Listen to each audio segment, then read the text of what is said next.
ಕೇಂದ್ರ ಸಚಿವ ಕುಮಾರಸ್ವಾಮಿ ಮೇಲೆ ಭೂ ಒತ್ತುವರಿ ಒಂದು ಆರೋಪ ಬಂದಿದೆ.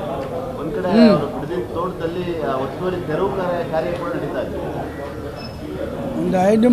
ಈ ಕಾಂಗ್ರೆಸ್ ಸರ್ಕಾರ ಬಂದಾಗಿಂದ ಸನ್ಮಾನ್ಯ ಕುಮಾರಸ್ವಾಮಿ ಅವರ ಮೇಲೆ ಒಂದಲ್ಲ ಒಂದು ರೀತಿಯಲ್ಲಿ ದ್ವೇಷದ ರಾಜಕಾರಣ ಮಾಡಿಕೊಂಡೇ ಬರ್ತಾ ಇರತಕ್ಕಂಥದ್ದು. ಅದು ಕೂಡ ವಿಶೇಷವಾಗಿ ಪಾರ್ಲಿಮೆಂಟ್ ಚುನಾವಣೆ ಆದ ನಂತರ ಅವರೇನು ಮಂಡ್ಯ ಚುನಾವಣೆ ಕ್ಯಾಂಡಿಡೇಟ್ ಆಗಿ ಅನೌನ್ಸ್ ಮಾಡಿದಾಗಲೇ ಮಾನ್ಯ ಮುಖ್ಯಮಂತ್ರಿಗಳು ಒಂದು ಮಾತನ್ನು ಹೇಳಿದ್ರು, ಕುಮಾರಸ್ವಾಮಿ ಅವರು ಯಾವುದೇ ಕಾರಣಕ್ಕೂ ಮಂಡ್ಯದಲ್ಲಿ ಗೆಲ್ಲಲ್ಲ ಅಂತ ಹೇಳಿದ್ರು. ಅದಾದ ಮೇಲೆ ಕೂಡ ಆ ಭಾಗದ ಮಹಾಜನತೆ 2,80,000 ಓಟುಗಳ ಅಂತರದಿಂದ ಅವ್ರನ್ನ ಗೆಲ್ಲಿಸಿ ಸಂಸದರಾಗಿ ಪಾರ್ಲಿಮೆಂಟ್ಗೆ ಕಳಿಸ್ಕೊಟ್ಟು ಇವತ್ತು ಈ ರಾಷ್ಟ್ರದ ಕೇಂದ್ರದ ಮಂತ್ರಿಯಾಗಿ ಇವತ್ತು ಅವ್ರನ್ನ ಸೇವೆ ಸಲ್ಲಿಸ್ತಾ ಇರತಕ್ಕಂಥದ್ದನ್ನು ಈ ರಾಜ್ಯ ಸರ್ಕಾರದ ಕಾಂಗ್ರೆಸ್ ನಾಯಕರು ಕೈಯಲ್ಲಿ ಸಹಿಸ್ಕೊಳ್ಳೋಕೆ ಆಗ್ತಾ ಇಲ್ಲ. ಅದರಿಂದ ಇವತ್ತು 40 ವರ್ಷ ಹಿಂದೆ ಅವರು ಖರೀದಿ ಮಾಡಿರತಕ್ಕಂಥ ಆ ಬಿಡದಿ ತೋಟ ಜಮೀನು ಏನಿದೆ 40 ಎಕರೆ ಏನಿದೆ ಅದನ್ನು ಇವತ್ತು ಅವರು ಇವತ್ತು ಅದನ್ನು ಕೆಣಕಿ ಇಲ್ಲ ಸಲ್ಲದ ಒಂದು ವಿಚಾರವನ್ನು ತೆಗೆದುಕೊಂಡ್ಬಂದು ಅವ್ರ ಮೇಲೆ ಆರೋಪ ಮಾಡಿ ಮತ್ತೆ ತೇಜಾವಧ ಮಾಡಿ ಅವರ ಹೆಸರಿಗೆ ಕಳಂಕ ತರಬೇಕು ಅಂತೇಳಿ ಇಷ್ಟೆಲ್ಲ ಸಾಹಸವನ್ನು ಇವತ್ತು ರಾಜ್ಯ ಸರ್ಕಾರ ಮಾಡ್ತಾ ಇದೆ.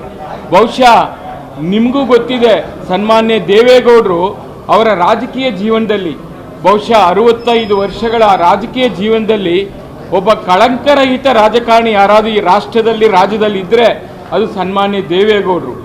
ಯಾಕೆಂದರೆ ಅವರು ಹೇಗೆ ನಡೆದು ಬಂದರೋ ಅದೇ ರೀತಿಯಲ್ಲಿ ಇವತ್ತು ಕುಮಾರಣ್ಣವರು ಕೂಡ ಅವರ ಮುಖ್ಯಮಂತ್ರಿ ಅವಧಿಯಲ್ಲಿ ಏನು ಬೇಕಾದ್ರೆ ಮಾಡ್ಬೋದಾಯಿತು, ಅವ್ರಿಗೆ ಅಧಿಕಾರ ಇತ್ತು. ಆ ಥರ ಏನಾದರೂ ಒತ್ತುವರಿ ಮಾಡಿಕೊಂಡಿದ್ರೆ ಅಕ್ರಮವನ್ನು ಸಕ್ರಮ ಮಾಡಿಕೊಳ್ಳಿಕ್ಕೆ ಅವ್ರಿಗೆ ಒಂದೇ ನಿಮಿಷ ಸಾಕಾಗಿತ್ತು. ಅಂಥ ಕಾರ್ಯಕ್ಕೆ ಅವ್ರು ಯಾವುದಕ್ಕೂ ಕೈ ಹಾಕಿಲ್ಲ. ಅದರಿಂದ ಇವತ್ತು ರಾಜ್ಯ ಸರ್ಕಾರ ಏನು ಕಾನೂನಲ್ಲಿ ನಮ್ಮ ರಾಜ್ಯದ ಉಚ್ಚ ನ್ಯಾಯಾಲಯ ಏನು ಹೇಳಿದೆ ಆ ಕಾನೂನನ್ನು, ಈ ನೆಲದ ಕಾನೂನು ನಾವು ತಲೆಬಾಗಿ ಅದನ್ನು ಸ್ವೀಕಾರ ಮಾಡ್ತೀವಿ. ಮುಂದಿನ ಹೋರಾಟ ಏನಿದೆ ಕಾನೂನು ಹೋರಾಟ ಡೆಲ್ಲಿ ಮಟ್ಟದಲ್ಲಿ ಸುಪ್ರೀಂ ಕೋರ್ಟ್ ಮಟ್ಟದಲ್ಲಿ ಅಪೀಲ್ಗೆ ಹೋಗ್ತಾ ಇದ್ದೀವಿ. ಅಲ್ಲಿ ಕೂಡ ನಮಗೆ ನ್ಯಾಯ ಸಿಗ್ತದೆ. ಅಲ್ಲಿ ನ್ಯಾಯ ಸಿಕ್ಕಿದ ಮೇಲೆ ಈ ರಾಜ್ಯ ಸರ್ಕಾರಕ್ಕೆ ಪಾಠ ಕಲಿಸುವಂಥ ಕೆಲಸವನ್ನು ನಮ್ಮ ನಾಯಕರು ನಮ್ಮ ವರಿಷ್ಠ ಎಲ್ಲರೂ ಕೂಡ ಮಾಡ್ತಾರಂತೇಳಿ ಈ ಸಂದರ್ಭದಲ್ಲಿ ನಾನು ಹೇಳಲಿಕ್ಕೆ ಬಯಸ್ತಾ ಇದ್ದೀನಿ. ಒಂದಲ್ಲ ಒಂದು ರೀತಿಯಲ್ಲಿ ಇವತ್ತು ರಾಜ್ಯ ಸರ್ಕಾರ ತಾವು ಕೂಡ ನೋಡ್ತಾ ಇದ್ದೀರಿ, ನಾವು ಸದನದಲ್ಲಿ ಕೇಳೋ ಪ್ರಶ್ನೆಗಳಿಗೆ ಎಲ್ಲಿ ಕೂಡ ಉತ್ತರ ಕೊಡ್ತಾ ಇಲ್ಲ, ಪಲಾಯನ ಮಾಡ್ತಾ ಇದೆ. ಕೇಳಿದ್ರೆ 350 ಪ್ರಶ್ನೆಗೆ ಬರೀ 180 ಪ್ರಶ್ನೆಗೆ ಉತ್ತರ ಬಂದಿದೆ. ಇನ್ನೂ 200 ಪ್ರಶ್ನೆಗೆ ಉತ್ತರ ಬರ್ತಾ ಇಲ್ಲ. ಕೇಳಿದ್ರೆ 1 ವಾರದಲ್ಲಿ ಕೊಡ್ತೀವಿ, 2 ವಾರದಲ್ಲಿ ಕೊಡ್ತೀವಿ ಅಂತಾರೆ. ಹಿಂದೆ ಬೆಳಗಾವಿ ಅಧಿವೇಶನದ್ದೇ 60% ಪ್ರಶ್ನೆಗೆ ಉತ್ತರ ಬಂದಿಲ್ಲ. ಇವತ್ತು ಯಾವುದೇ ಪ್ರಶ್ನೆಗೆ ಉತ್ತರ ಕೊಡೋಕ್ಕೆ ರೆಡಿ ಇಲ್ಲ ರಾಜ್ಯ ಸರ್ಕಾರ. ಇವತ್ತು ಪಲಾಯನ ಮಾಡ್ತಾ ಇದೆ. ಇದರಿಂದ ಜನ ಇವತ್ತು ನಿಮಗೆ ಬುದ್ಧಿ ಕಲಿಸುವಂಥ ಸಮಯ ಭಾಳ ಹತ್ರ ಬಂದಿದೆ.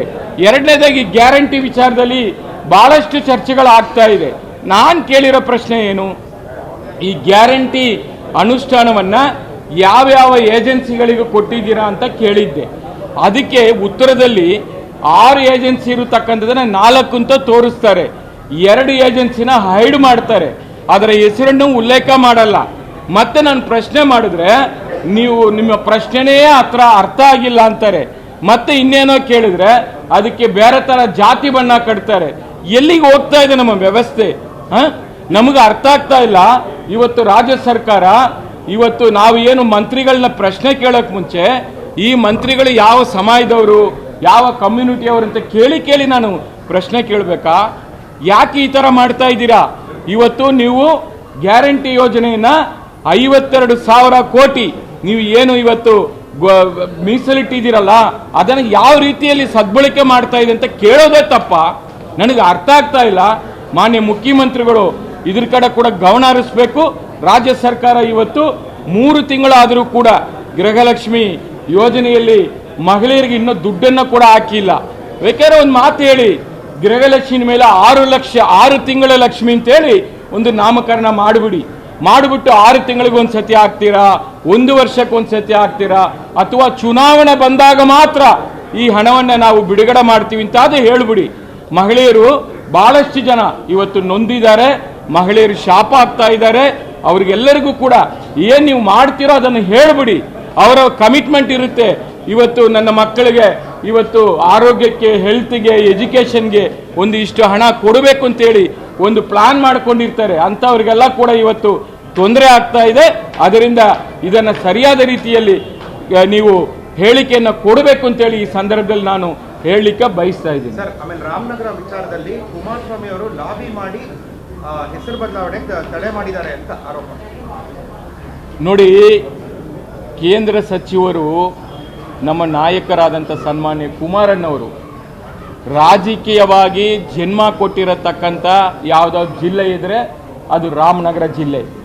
ಅದ್ರ ಹಿಂದೆ ಕೂಡ ಸನ್ಮಾನ್ಯ ದೇವೇಗೌಡರು ಮುಖ್ಯಮಂತ್ರಿಯಾಗಿ ಆಯ್ಕೆಯಾಗಿ ಬರುವಂಥ ಹಲವಾರು ರಾಜಕಾರಣಗಳಿಗೆ ನಾಂದಿ ಆಗಿರತಕ್ಕಂಥ ಆ ರಾಮನಗರ ಜಿಲ್ಲೆ ಇದೆಯಲ್ಲ, ಅದ್ರ ಬಗ್ಗೆ ಅವ್ರಿಗಾದಂಥ ಒಂದು ಅವಿನಾಭಾವ ಸಂಬಂಧ ಇದೆ, ಒಂದು ಸೆಂಟಿಮೆಂಟ್ ಇದೆ, ಒಂದು ಭಾವನಾತ್ಮಕವಾಗಿ ಅಷ್ಟು ಅವರು ಅದ್ರ ಬಗ್ಗೆ ಹಚ್ಕೊಂಡಿದ್ದಾರೆ. ಇವತ್ತು ರಾಜಕಾರಣ ಹರಿಯೋ ನೀರು, ಅದು ನಿಂತ ನೀರಲ್ಲ. ಇವತ್ತು ಅವರು ಚನ್ನಪಟ್ಟಣದಲ್ಲಿ ಸನ್ಮಾನ್ಯ ನಿಖಿಲ್ ಅವರು ಸೋತಿರ್ಬೋದು, ಹಾಗಂತೇಳಿ ಆ ಭಾಗದ ಜನ ಅವ್ರನ್ನ ಏನು ಕೈ ಬಿಟ್ಟಿಲ್ಲ. ಬಹಳಷ್ಟು ಅಭಿವೃದ್ಧಿ ಕೆಲಸ ಮಾಡಿದ್ದಾರೆ. ಅವರ ಅವಧಿಯಲ್ಲೇ ರಾಮನಗರ ಜಿಲ್ಲೆ ಅಂತೇಳಿ ಘೋಷಣೆ ಆಗಿರತಕ್ಕಂಥದ್ದು ಸನ್ಮಾನ್ಯ ಕುಮಾರಣ್ಣವರು ಮುಖ್ಯಮಂತ್ರಿ ಇದ್ದಾಗ. ಆ ಜಿಲ್ಲೆಗೆ ಇವರ ಕೊಡುಗೆ ಅಪಾರ. ಬಹಳಷ್ಟು ಕೆಲಸ ಮಾಡಿದ್ದಾರೆ. ರಾಜಕೀಯ ಬದಲಾವಣೆ ಆಗುತ್ತೆ. ಅದರಿಂದ ಇದು ಕಾಲಚಕ್ರ. ಉತ್ತರವನ್ನು ಆ ಭಾಗದ ಜನನೇ ಕೊಡ್ತಾರೆ. ಇದಕ್ಕೆ ನಾನು ಉತ್ತರ ಕೊಡಲಿಕ್ಕೆ ಬಯಸೋದಿಲ್ಲ. ಆದರೂ ಕೂಡ ನಮ್ಮ ನಾಯಕರು ಇಂಥ ಕೆಲಸಕ್ಕೆ ಅವರು ಕೈ ಹಾಕಲ್ಲ. ಆ ರಾಮನಗರ ಜಿಲ್ಲೆಯಾಗೆ ಉಳಿಬೇಕು ಅನ್ನೋದು ಕೂಡ ನಮ್ಮ ವರಿಷ್ಠರ ಒಂದು ಭಾವನೆ ಕೂಡ ಇರತಕ್ಕಂಥದ್ದು. ಅದರಿಂದ ಇವತ್ತು ಬೆಂಗಳೂರು ನಗರ ವೇಗವಾಗಿ ಬೆಳೆದಿದೆ. ದೊಡ್ಡ ಮಟ್ಟದಲ್ಲಿ ಏನು 750 ಚದರ ಮೀಟರ್ ಬೆಳೆದಿರತಕ್ಕಂಥದ್ದು. ಇವತ್ತು ಬೃಹತ್ ಬೆಂಗಳೂರು, ಇವತ್ತು ಗ್ರೇಟರ್ ಬೆಂಗಳೂರು ಅಂತೇಳಿ ಗ್ರೇಟೆಸ್ಟ್ ಬೆಂಗಳೂರು ಮಾಡೋಕ್ಕೆ ತಾವೆಲ್ಲ ಕೂಡ ಹೊರಟಿದ್ದೀರಾ. ಬೆಂಗಳೂರು ನಗರವನ್ನು ಒಡೆಯೋಕ್ಕೆ ಹೊರಟಿದ್ದೀರಾ. ಒಡೆದಾಳುವ ನೀತಿ ಈ ಕಾಂಗ್ರೆಸ್ ನೀತಿ. ಇವತ್ತು ಜನ, ಬೆಂಗಳೂರು ಮಹಾನಗರದ ಜನ 1,40,00,000 ಜನಸಂಖ್ಯೆ ಇರತಕ್ಕಂಥ ಈ ಬೆಂಗಳೂರು ನಗರದ ವಿಚಾರದಲ್ಲಿ ನಿಮ್ಮ ಯೋಗ್ಯತೆಗೆ ಗುಂಡಿಗಳನ್ನು ಮುಚ್ಚಕ್ಕಾಗ್ತಾ ಇಲ್ಲ, ಕಸ ತೆಗಿಯಕ್ಕಾಗ್ತಾ ಇಲ್ಲ, ಎಲ್ಲಿ ಕೂಡ ಅಭಿವೃದ್ಧಿ ಕೆಲಸ ಆಗ್ತಾ ಇಲ್ಲ. ಅದ್ರ ಬಗ್ಗೆ ಚರ್ಚೆ ಮಾಡದೆ ಇವತ್ತು ಬೇರೆ ಬೇರೆ ರೀತಿಯಲ್ಲಿ ಮಾತನಾಡ್ತಾ ಇದ್ದೀರಾ. ಇದು ಎಲ್ಲದಕ್ಕೂ ಕೂಡ ಜನನೇ ತಕ್ಕ ಪಾಠವನ್ನು ನಿಮಗೆ ಕಳಿಸ್ತಾರೆ. ನಿಮಗೆ ಯೋಗ್ಯತೆ ಇದ್ದರೆ ಮಹಾನಗರ ಪಾಲಿಕೆ ಚುನಾವಣೆ ನಡೆಸಿ, ಲೋಕಲ್ ಬಾಡಿ ಚುನಾವಣೆಗಳನ್ನ ನಡೆಸಿ, ಜನರ ಹತ್ರ ಹೋಗೋಣ, ಜನ ಉತ್ತರ ಕೊಡ್ತಾರಂತೇಳಿ ಈ ಸಂದರ್ಭದಲ್ಲಿ ರಾಜ್ಯ ಸರ್ಕಾರಕ್ಕೆ ನಾನು ಒತ್ತಾಯವನ್ನು ಮಾಡ್ತಾ ಇದ್ದೀನಿ. Thank you brother.